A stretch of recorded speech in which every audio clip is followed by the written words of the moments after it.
Hi, my name's Nick Corey, and I'd be a perfect candidate to take your cross-country all over the United States to show it off. Well, at least this part of the United States.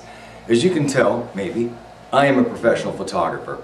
As a result, I could document every one of the trips. Also, one of the criteria is that you'd have a blog space. I've already got a blog spot that is very active. Here's an update even today that I put on my blog site. With my laptop, I can do real-time updates from out on the road. As far as trips that are planned, last year I put about 7,500 miles on my motorcycle. And if you're wondering if that Goldwing picture was my motorcycle, well, that chubby guy was me a couple years ago. In 2008, I was riding that 2001 Honda Goldwing. After a bout with cancer, I lost about 40 pounds, so I had to get rid of the Goldwing. Oh, another thing is, I'm only 5 foot 5 inches tall, and I had to have my boots built up a whole inch just to be able to hold that Goldwing up. But the cross country is almost 200 pounds lighter than my Goldwing. The seat's 26 inches tall. I'm going to be flat-footed on that bike. My wife and I are both going to feel safe on that bike. So, I'm a perfect candidate. Where are we going to go? We're going to go to Johnstown Thunder in the Valley, a great rally with over 50,000 motorcycles. We've been there 3 out of the last 5 years.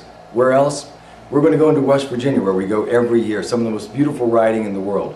We live in northeastern Ohio, and we get to get out almost every weekend. I belong to a group of bikers. We go visit different biker Sundays.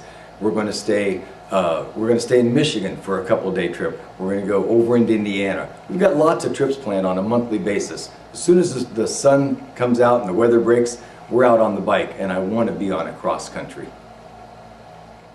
Here's my little brag book of some of the trips that we've done. This is our trip to West Virginia that we do every summer. We're there for a whole week. This is some of the scenery we see down there. We also go to Thunder in the Valley. This is one of the years where we went over there. We get to see lots of scenery. We go to different rides with the Goldwing group. We go with other biker groups. This was the day that I went to have my cancer surgery when our friends were going to Gatlinburg. We had to bow out of that because, unfortunately, we were a little tied up for a month or so. Rented a Harley. We're out in California. Hated it. It's not near the bike that the Victory is. So, the really good news is that, praise the Lord, I am cancer-free and free to travel all this summer. Bottom line is, I'd like to travel this summer on a cross country for free, and then next year, maybe part with some of my hard-earned money and buy one. Either way, I hope that you pick me, Victory.